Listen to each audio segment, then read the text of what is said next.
3 minute में band बज गई। पिज्जा खाने वालों और संदेह करते हो हजारों वर्ष तपस्या करने वाले ऋषियों पर, कायर, खोखले, कमजोर, बुज़दिल, नासमझ लोग धर्म पर संदेह करते हैं, और जिन पर भगवान की कृपा होती है वही धर्म पर विश्वास करते हैं। सिर्फ 3 मिनट नहीं कर सके ऊपर हाथ, कहीं तो उठ के चले गए, जब बैठेंगे नहीं तो उठाना नहीं पड़ेगा। गए, बाहर गए, घर पहुंच गए होंगे, चाय पी रहे होंगे। आया ना? अब समझ में आया तपस्या किसको कहते हैं? तुम हाथ नहीं कर सके और वो ऋषि मुनि एक पांव पे हजारों वर्ष खड़े होकर तपस्या करते हैं। तुम्हें उन पर यकीन नहीं है? तुम्हें उन पर विश्वास नहीं है? डूब मरना चाहिए ऐसे लोगों को, पापियों को, दुष्टों को, जिनको नहीं है, जो धर्म का सगा नहीं हो सकता। मैं यकीन के साथ कह सकता हूं वो अपनी फैमिली का भी सगा नहीं हो सकता। बिल्कुल नहीं, कदापि नहीं, कदाचित कभी नहीं। इसलिए हाथ जोड़कर प्रार्थना करूंगा, मैं आपका शुभ चिंतक हूं, शत्रु नहीं। निवेदन कर रहा हूं, अगर अपना बालक मानते हो तो समझ लेना कि गौ, ब्राह्मण, साधु, संत, धर्म, माँ बाप, इनकी रिस्पेक्ट करनी चाहिए, इनका अपमान कभी नहीं करना चाहिए, कभी नहीं। तो श्री कृष्ण ने माखन चोरी लीला क्यों की? माखन चोरी लीला इसलिए की क्योंकि हमारे ठाकुर जी गोपियों की भावना को पूरी करना चाहते हैं। ब्रज के गाने को साधु संतों ने इस माखन चोरी लीला को अपने अपने तरीके से वर्णन किया है, और कृष्ण भी माखन नहीं, गोपियों का मन चुराते हैं। क्या चुराते हैं? दूध में पानी मिलाओ तो दूध गर्म होगा, ध्यान से सुनना। दूध में पानी मिलाओ तो दूध गर्म होगा, फिर दूध को ठंडा करो, फिर उसमें दही मिलाओ या कोई छाछ मिलाओ तब दही जमेगी। हाँ या ना? तब दही जमेगी। फिर सुबह उस दही को लो और एक मटकी में रखो, फिर उसका मंथन करो, उसका मंथन करो, तब जाके माखन निकलेगा। यही रूल है ना। ये संसार, पृथ्वी और आकाश, ये दही दूध के समान है। जीव उस दही और छाछ के समान है, जिससे वो दही जमती है। क्रियाओं को भक्ति से जब मन शुद्ध हो जाता है, तब ये मन माखन का स्वरूप धारण कर लेता है, तब मेरे ठाकुर जी से चूड़ा लेता है। भक्ति रूपी दही से जब ये पवित्र होता है, जम जाती भक्ति दही रूपी, जब भक्ति रूपी दही जब जम जाती है, फिर इसका मंथन होता है। मंथन ज्ञान से, अज्ञान से, संसार से, संसार की माया से, जब इस जो भी कथा सुन रहे हैं आस्था पर बैठकर, उन सब का मन चुरा ले, और मेरे ठाकुर जी सबकी मनोकामना पूरी करें। लेकिन पुनः आग्रह कर रहा हूं आप सबसे, धर्म के प्रति श्रद्धावान बनो, अश्रद्धावान मत बनो। आज हमारे धर्म को आपकी जरूरत है, हम सबको जरूरत है हमारे धर्म को, हमारी सबकी जरूरत है हमारे धर्म को। तो आप सबसे निवेदन मेरा, अगर हमारे 15 प्रश्नों का कोई जवाब दे तो, और आप सबसे मेरा निवेदन है, बड़ी से बड़ी संख्या में 13 तारीख को सुबह 9:30 बजे से कथा होगी। सिर्फ आखिरी दिन ब्रज की होली के साथ इस पूरे आनंद को विश्राम की ओर लेकर जाएंगे। लेकिन अभी हम और आप बैठे रहें, मिलेगा। आप लोग सब बैठ जाएं, सर ढक लें, और सर ढककर मानसिक गोवर्धन की परिक्रमा मेरे साथ मिलकर करें।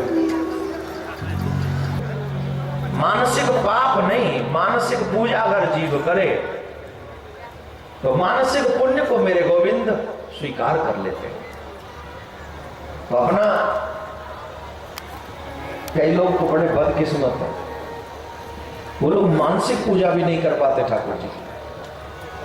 हम और आप सभी गोवर्धन जाएं, वहां परिक्रमा करें, ये तो बड़ा मुश्किल हो जाता है। लेकिन यहाँ बैठकर, कथा पंडालों में ही बैठकर एक परिक्रमा का लाभ मिल जाए ये बहुत अच्छी बात होती है हम सब के लिए। तो आइए सुखदेव जी कहते हैं राजन, इंद्र को अभिमान हुआ तो इंद्र के अभिमान को दूर करने के लिए होता है, जिस विषय का अभिमान होता है ठाकुर जी उस अभिमान को समाप्त कर देते हैं। कई लोगों को इस बात का बड़ा अभिमान होता है कि मुझे ज्ञान है, कई लोगों को इस बात का बड़ा अभिमान है कि मुझे ज्ञान है, लेकिन उन्हें इस बात का ज्ञान नहीं होता कि उन्हें अभिमान है। कई लोगों को इस बात का बड़ा अभिमान होता है कि मुझे ज्ञान है, लेकिन इस बात का ज्ञान नहीं होता मुझे अभिमान है। और वही ज्ञानी पुरुष ये बात का ज्ञान है कि भगवान अभिमान से नहीं मिलते, लेकिन इस बात का ज्ञान नहीं है कि बातों करते करते ज्ञान करते करते वो अभिमान तो मैं भी पाल के बैठ गया कि मुझे भी बहुत बड़ा अभिमान है इस ज्ञान का। कुछ भी स्वीकार नहीं करते भगवान, अगर तेरे हृदय में अभिमान है तो तू कुछ भी कर ले। दुर्योधन को क्यों स्वीकार नहीं किया ठाकुर जी ने, उसकी सेवा क्यों स्वीकार नहीं की? दुर्योधन के जीवन में नहीं अप्लाई किया, बस याद नहीं आपको? हजारों बार सुना होगा आपने। अप्लाई क्यों नहीं करते, जीवन में क्यों नहीं उतारते? अभिमान हो गया तो मेरे ठाकुर जी ने ब्रजवासियों से कहकर उसकी पूजा छुड़वा दी। दीपावली के अगले दिन इंद्र की पूजा होती थी, वो पूजा छुड़वा दी और पूजा छुड़वाकर गिरिराज पर्वत की पूजा करवाई। और गिरिराज पर्वत की पूजा करवाकर मतलब अपने आप की पूजा करवाना ठाकुर जी ने। क्यों? बोले भगवान गुरु हमारे द्वार पर आए तो हमें पूर्ण सेवा करनी चाहिए। लेकिन ब्रजवासी तो कृष्ण को भगवान भाई राजकुमार जी को जाते हैं। पिछली बार से जब से उन्होंने कथा सुनी, इनका एक अच्छा भाव है, गोवर्धन जाते हैं, परिक्रमा करते हैं। गोवर्धन की परिक्रमा करने वाला जीव कभी भी दुखी नहीं होता सच्चे मन से। लेकिन परिक्रमा का एक होना चाहिए कि जब तक आप परिक्रमा करो किसी से बोलो मंत्र जपते हुए, भगवान का नाम जपते हुए, आप तो छायों में बैठकर, तरेटी में बैठकर अपने जीवन को धन्य किया है। हमारे बाबा गया प्रसाद जी गोवर्धन के बहुत प्रसिद्ध संत हुए, बहुत प्रसिद्ध संत। उनके विषय में कहा जाता है कि उनको स्वयं भगवान जी प्रत्यक्ष ठाकुर जी प्रकट होकर उनसे बतियाते थे। और अभी नहीं, अभी जस्ट कोई माने न माने आई डोंट केयर, कोई नहीं मानता है तो मेरे ऊपर कोई फर्क नहीं पड़ेगा, मेरी भावना है। मैंने देखा अभी 15-20 साल हुए होंगे बाबा को गए हुए, ज्यादा 20 साल। और संयोग से हम उस यात्रा में शामिल थे। बाबा को उस यात्रा में अंतिम विदाई देने में ये शरीर का कंधा भी लगा था। ये हमारा सौभाग्य शरीर का रहा। कोई न माने तो न माने, बाबा राज्य की तरेटी को छोड़ के कहीं जाते नहीं थे। तो उस परिक्रमा का निर्माण हो रहा था, जो 21 किलोमीटर की जना से परिक्रमा आप लोग देते हैं आजकल। उस परिक्रमा का निर्माण हो रहा था तो वहां रोड बनना था बड़ा। उस परिक्रमा के बीचों बीच एक वृक्ष था, एक वृक्ष था उस परिक्रमा के बीचों बीच। तो लोगों ने कहा कि इस पेड़ को काटो। बाबा को स्वप्न में आके कहा, बाबा मैं परिक्रमा के बीच में हूं, लोग मुझे काटवे की बात कर रहे हैं, मेरो कछु दिना को बास और है, ज्यादा से ज्यादा 1 साल और रहूंगा बाबा मैं। बाबा कृपा करो, इनसे कह दो ये मुझे ना काटे अभी। 1 बरस और समय है मेरो या ब्रज में पास करवे को। अब बाबा को यकीन नहीं हुआ। वो वृक्ष ने स्वप्न में आके जगह भी बताई थी कि मैं इस जगह पे हूं। बाबा भोर में उठे और उस जगह पे गए तो देखा एक सूखा सा पेड़ खड़ा हुआ है, ठीक वैसा ही जो स्वप्न में आया था। तो बाबा ने उन लोगों को बुलाया, कहा कि भाई 1 बरस तक इसको मत काटो, इसने हमें स्वप्न में कहा। और 1 बरस होते ही वो वृक्ष अपने आप गिर पड़ा और उसका एक भाग शायद उस समय तक तो था जहां बाबा रहते थे, उसका वो नीचे का भाग जो जिसको आप जड़ कह लो या कुछ भी, उस समय तक तो था, अब है कि नहीं पता नहीं। पेड़ पौधे भी भगवत आराधना में लीन रहते हैं। वृक्ष भी, हमारे ब्रज की लता पताओं को तोड़ने का, पत्तों को तोड़ने का किसी को अधिकार नहीं है। ब्रजरज को ब्रज से बाहर ले जाने का अधिकार किसी को नहीं है, ऐसा संत कहते हैं। कई बार लोग ले जाते हैं, कई भावना होती, ठाकुर जी उसको क्षमा भी करते हैं, लेकिन ऐसा आज भी महात्मा है। तो उसी ब्रज में गोवर्धन के रूप में कलयुग के भक्तों की भावनाओं को पूर्ण करने के लिए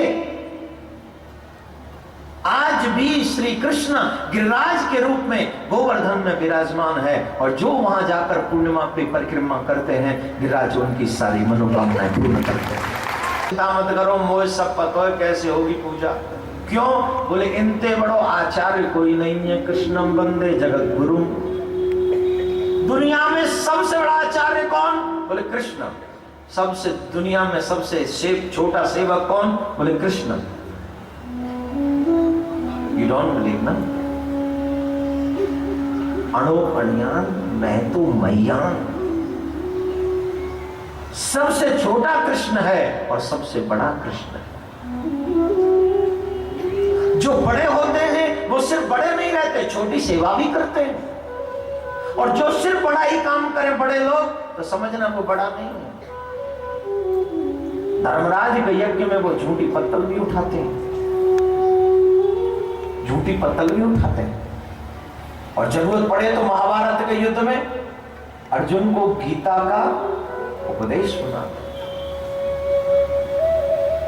भगवान है, द्वारिकाधीश कृष्ण।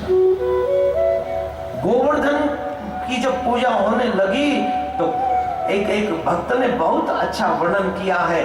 आप ही पूजे, आप पूजा में, आप ही बने पुजारी हैं। पूजा के मान पूजते हैं और देवता पूजा को स्वीकार करते हैं। हाँ या ना? जोर से बोलो। जिजमान पूरी पूजा बड़ी मेहनत से करता है, बड़े दिल से करता है, लेकिन जब जिजमान को कहते हैं दक्षिणाम समर्पयामि, झट जिजमान का दिमाग खत्म। पंडित जी एक ही बार करवा लो जो करवाना है। क्यों भाई? तुम्हारे हर एक रुपए के बदले भगवान का भजन उनको करना पड़ता है, तब जाकर वो तुम्हारे दिए हुए धन को बचा पाते हैं, क्योंकि तुम्हें फल भी लगना है। इसलिए मेरे प्यारों, यहाँ 3 लोगों की जरूरत है, देवता, जिजमान और आचार्य। और ठाकुर जी ने तीनों का काम किया। खुद ही देवता है, खुद ही आचार्य है और खुद ही जिजमान भी। आचार्य, जिजमान और देवता तीनों है। पूजा प्रारंभ हुई और